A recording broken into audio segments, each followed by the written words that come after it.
In this video, I'm going to be talking about self-esteem and self-confidence in a few different ways. I'm going to be talking about where they come from, where and how they get knocked off, and then some things that we can do to begin to build these, because self-esteem and self-confidence are really the most important things when it comes to creating the life that we want. Because if we don't believe we're worthy of it, or we don't believe we're good enough, we won't allow it and we won't even go for it. So stay tuned. My name is Adam. Welcome back to my YouTube channel. I'm a divine freedom and clarity coach. I help people get freedom in all areas of their life and clarity as to what the bigger picture is in regards to what's going on within them and the world. Okay, so self-esteem and self-confidence, these are very big topics. This is something that I have struggled with the majority of my life. I think it's pretty common for most human beings to have low self-esteem. Most of our world is doing everything that it can to break everybody's self-esteem, to make them feel like shit about themselves so that they just kind of give up and let themselves be controlled. As a child, I always had very, very low self-esteem and very low self-confidence. And I didn't really necessarily know that, because what's normal to us is just what's normal. It's just what we're used to. If we don't have a different example, then we just think that, oh, this is how I am. This is how I feel.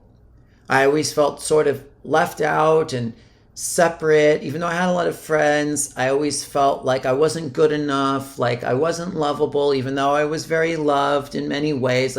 Can you relate to this? It's a very common thing for people to just sort of feel like different and outcasty and like shit about themselves.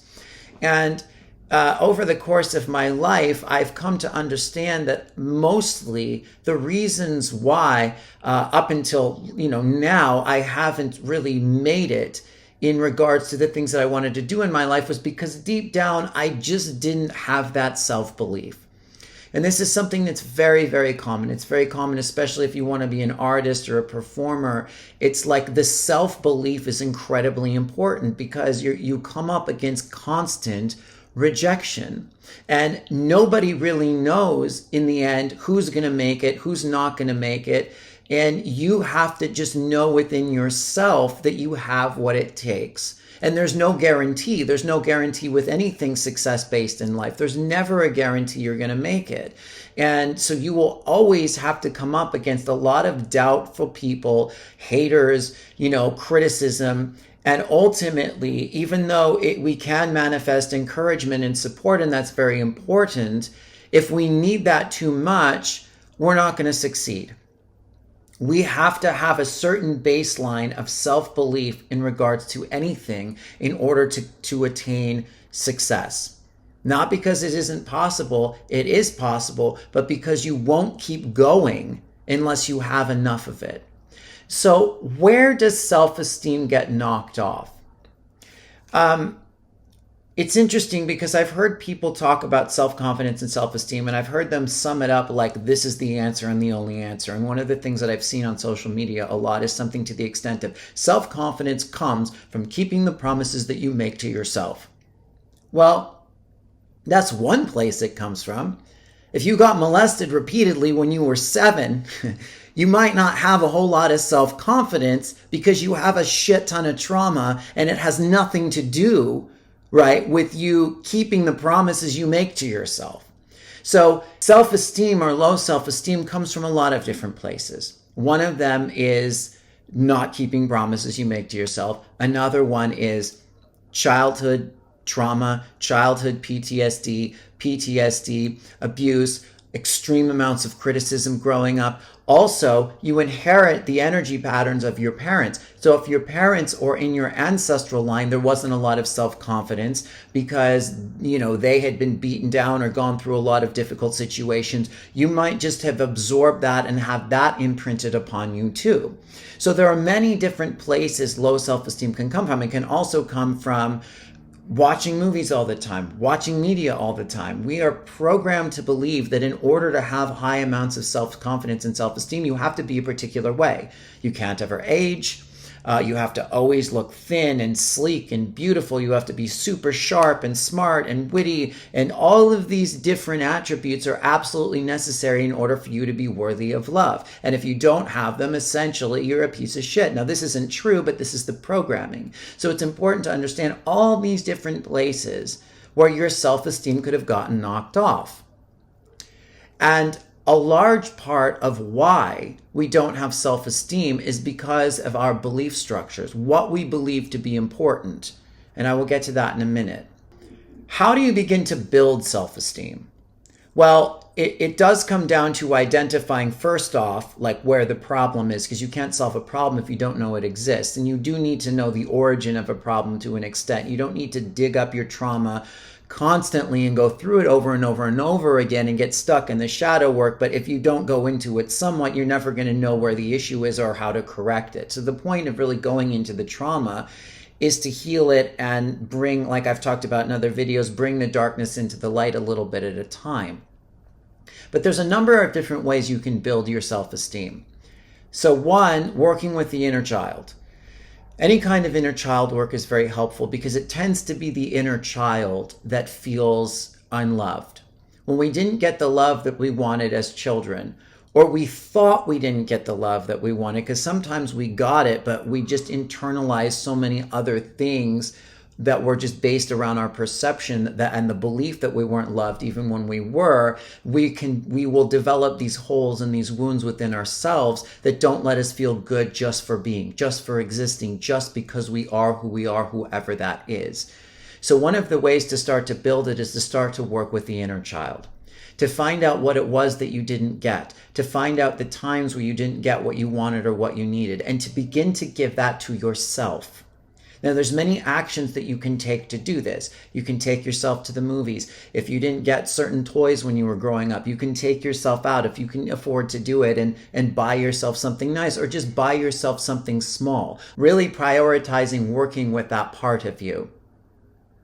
Because usually when there's trauma and there's angst and there's frustration and there's sadness, we tend to look at our immediate environment and blame and project. We tend to think that it's because we don't have the job that we want, etc. And that does have some part of it, but usually the reason we're in the situation we're in now, if we're not happy, is because there's a wounded kid within us that hasn't been healed or held or dealt with. And we're not going to necessarily get that from the people we wanted it from before, but we can give that to ourselves now. Another way to start to begin to build confidence is to say you're going to do things and do them. So yes, keeping promises that you make to yourself. Now the trick with this is to start small. Because what we tend to do when we're like, okay, I need to start doing what I say I'm going to do, is we will create these really enormous intentions and we'll overload ourselves, and then ultimately we won't be able to keep up with it. It'll kind of fall apart and we'll go back into feeling like shit about ourselves, like we just couldn't do what we wanted to do. So start small. Like if you want to write, if you want to be a writer, commit to writing 10 minutes a day.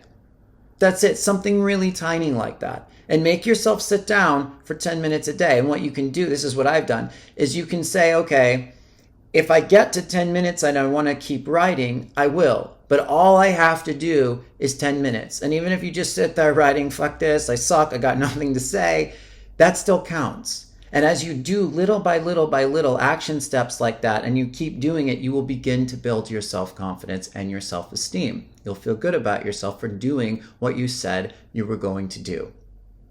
Saying no is also a good way to build your self-esteem because you're putting yourself first. If there's something you really don't want to do, or you feel like it's really not the right thing for you to do and someone asks you, just say no. Nicely say no. Another way is affirmations. So you can look in the mirror, you can meditate, you can kind of work with your body. I've talked about this in other videos, just kind of touching any points on your body, really kind of like calming down your nervous system and starting to feel like the sensations in your nervous system, because that brings you more into your subconscious. And and just coming up with things that make you feel good about yourself. I am strong. I am confident. I am resilient. I am good just as I am. I am lovable just as I am. I am enough. You can do hypnosis. You can do all of these different things to just get these programs into your subconscious. You can do tapping. There's a whole bunch of tapping videos out there. This kind of helps release the conscious mind, bring you into your subconscious. So if you're like, I am lovable, and you tap on these different points in your body, you can look this up. That helps a lot. And one of the most important things you can do to build your self-confidence is to analyze and examine what it is that you believe to be important. Because one of the biggest reasons why we have such low self-esteem and self-confidence is, I already touched on this, it's because of the things that we value. We've been taught to value external success and results above everything else. It's not the results that matter. It's never the destination, it's the journey. And it's never even about reaching the goal, it's about who you become in the process. So if you think that in order to have self-esteem, you have to make $1 million a year, until you have $1 million a year, you're probably going to hate yourself and have low self-esteem. So look at what it is that's important. What matters is that you make an effort. What matters is that you try. What matters is that you step by step do the best that you can to better yourself or work toward any goal that has some sort of meaning to you. Whether you get there or not is not important ultimately at all. So if you fail at something and you get back up and try again, that's badass. And if you stop and you credit yourself for that, for being badass, for doing it, your self-esteem will begin to build. If every time you fail, you're like, oh, you're a fucking worthless piece of shit because I've been taught that I need to have the result now, and if I don't, that I suck, and you criticize yourself like maybe you got as a child or you got subconsciously from the media or whatever, your self-esteem isn't going to build. This is how you reverse engineer everything. It all begins with you and in your mind. This is how you take your power back. What else do you find important? What is it that you need to have in order to be good enough? And how do you credit yourself for the steps toward that instead of having or not having that? How do you go back into your past and change your story? I've brought this up before. Some people object and they can't find anything valuable about their story and all the trauma that they've been through.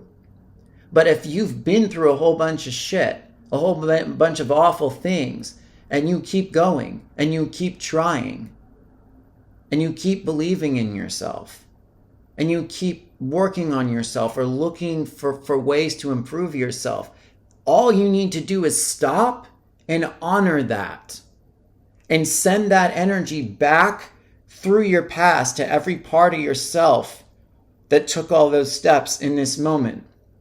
And you will begin to build your self-esteem and self-confidence. Self-confidence is a belief. It's just, I'm good enough as I am. I'm worthy of love right now. And any way you can reframe your story, be creative. There's an infinite number of ways you can take any story and restructure it and rewrite it to honor and benefit yourself. And as you do that, you will build your self-esteem and self-confidence.